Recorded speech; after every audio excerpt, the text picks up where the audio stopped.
Looks like we're on.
Hey kids, what time is it? Time for Gesundheit history!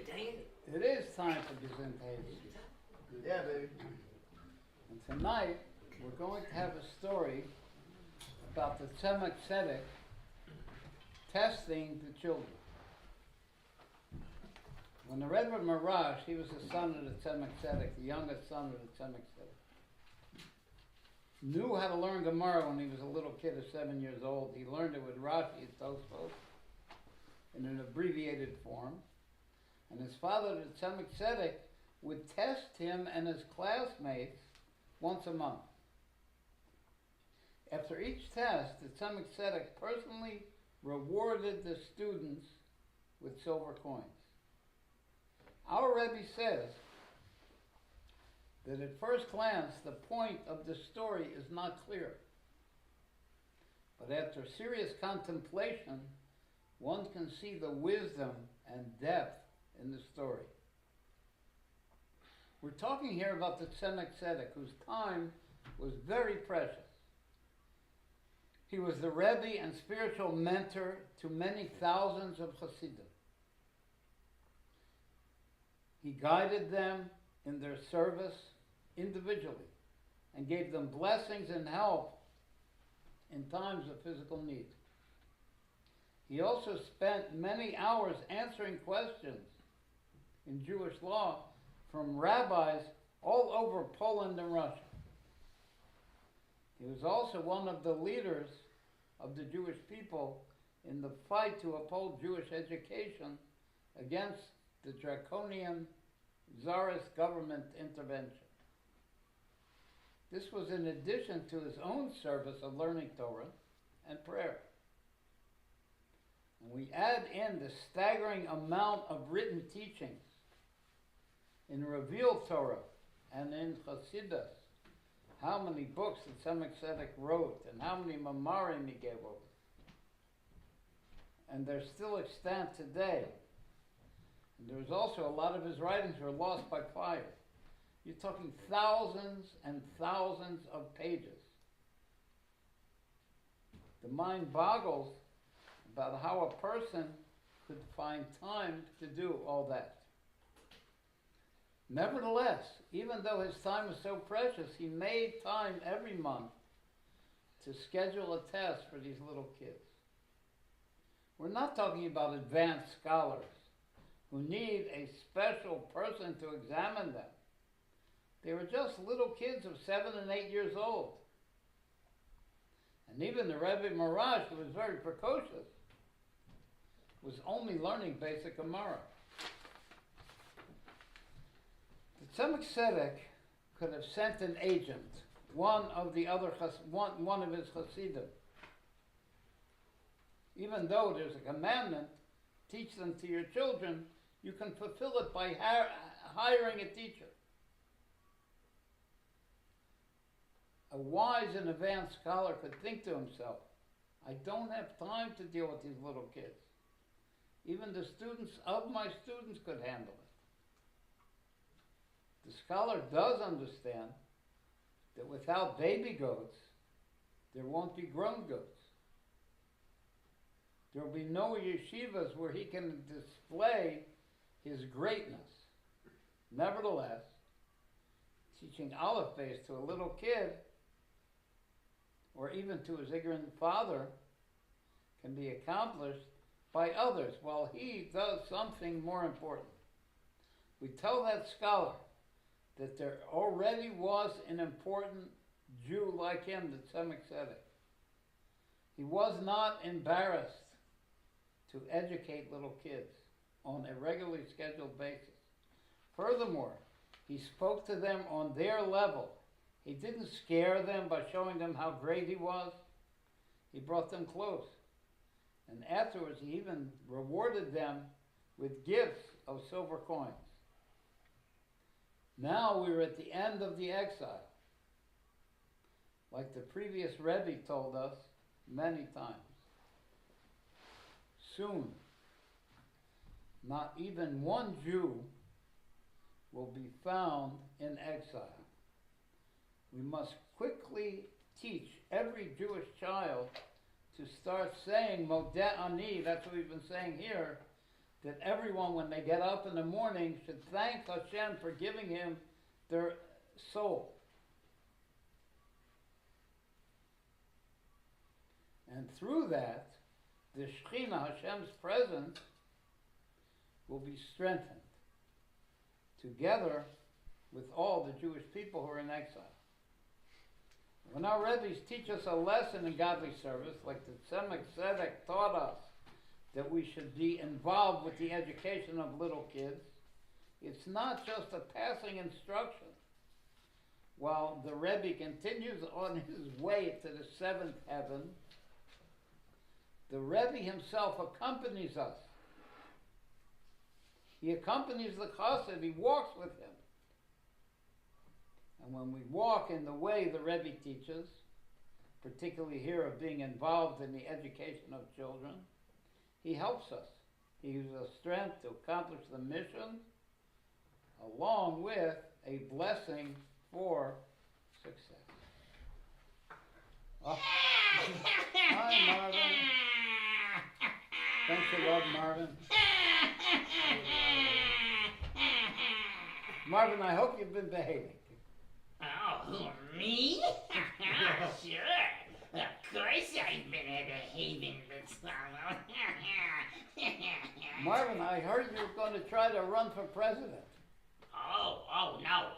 I was thinking about it, and then I decided instead I'm running for emperor.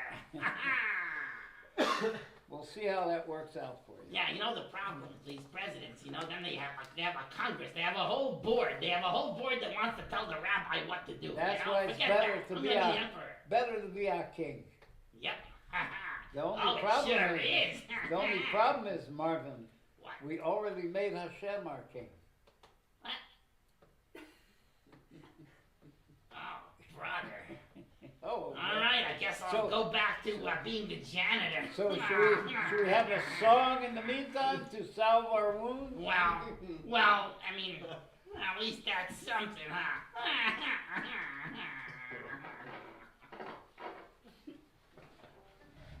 The previous Rebbe asked a question.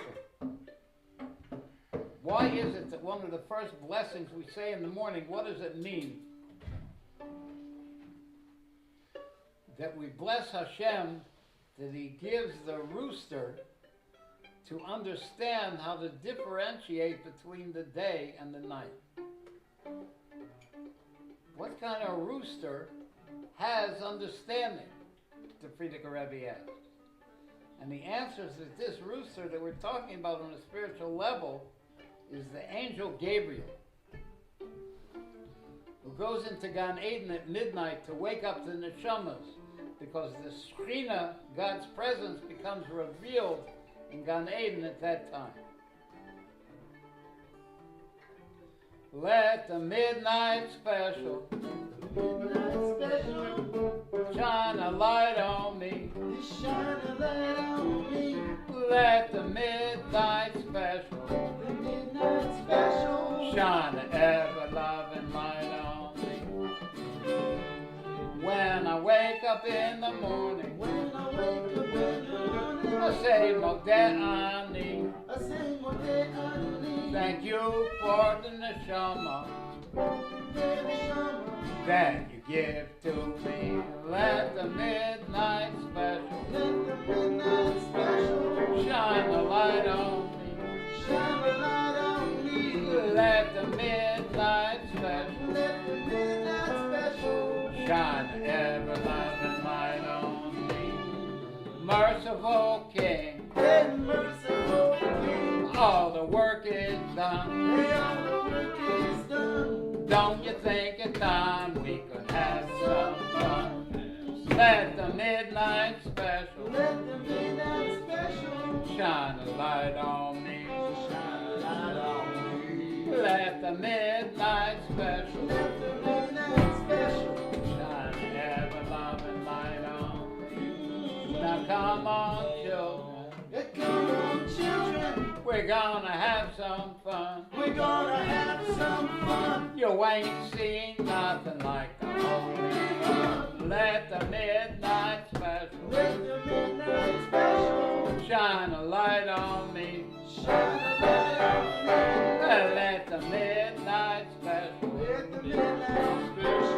shine an ever-loving light on me. How long do I have to wait? Can I get my Mashiach now? Almost hesitate. Welcome to Gesundheit Hate Street, everybody. Back to you, Bezalel. Earlier, the last 2 weeks, we've been speaking about how in opposite manifestations, Hashem is really one. And our talks have been based on the book called The Gate of Unity and Faith by the Alter Rebbe. And the Alter Rebbe explained in the previous chapters that the supernal attributes of kindness, which means outspread, and restraint, which means holding back, chesed and geburah. The former, the chesed, the kindness, finds expression in diffusing of the divine life force that creates and animates all created beings. And the latter, the geburah, the power of restraint, has its expression in the obscuring of this infinite life force, so that they conceive of themselves, these creations that are created by the infinite life force, conceive of themselves as independently existing beings. We feel we exist outside of Hashem. Why? Because Hashem's power of restraint holds back the revelation of his infinite light. And both of these powers are included in one source. The way that works, the power of holding back, which allows us to feel that we're separate and exist independently, has its source in the 5 letters Menatzpach, Mem, Nun, Tzadik, Pei, Chaf, which indicate the 5 centers of speech in the mouth. So just like we have, in order for us to get an idea of how Hashem works, Hashem fits himself into attributes that we can understand from how we work. So the mouth has 5 centers of speech: the tongue, the lips, the palate, the throat. And those 5 spiritual centers by Hashem in the godly speech are what breaks up the godly revelation. For example, when I speak, there's a sound, there's a ah, and then the centers of speech break it up. So the ah, that's the chesed, that's the godly spreading out of the infinite light. And the 5 centers of speech is what breaks it up into pieces so we can feel that we exist independently. Now, those 5 letters, which are the source of the ability of us to feel independent, themselves have a source. Their source is in a level called the Botsina de Cardenita, which the Rebbe Rashav translates as the dark candle, which is Gevura of Atik Yomim. So in an easy way to understand, those 5 will be like the hand, the 5 fingers of the level of godly constraint, the godly holding back. The godly outspread will be the 5 fingers of chesed, of kindness, of the Holy Ancient One. And they're both included in the head and the brain of the Holy Ancient One, which is all included in the delight of the Holy Ancient One in having a separate world. So we see that the 2 opposites of kindness and constraint are really included in their source as one.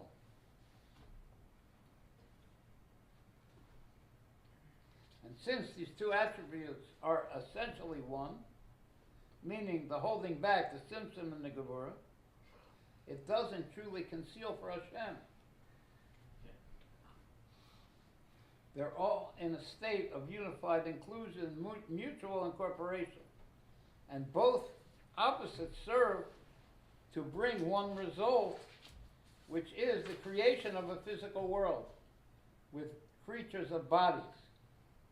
Without the attribute of restraint, there wouldn't be any created beings. Everything will just be the revelation of the infinite light. Therefore, the ultimate purpose of the holding back and the darkness is motivated by kindness. There's a kindness of Hashem to create us. But in order to do that, he has to employ this power of concealment, of holding back. Therefore, both of these 2 opposite powers are joined in a state of mutual incorporation, and what makes this fusion possible is the fact that they're both united in the light of the Ein Sof, as we said, in the 3 brains of the Holy Ancient One, called Pnimius Atik Yomim. Now, the name that indicates the godly power to hold back and to hide is the name Elohim.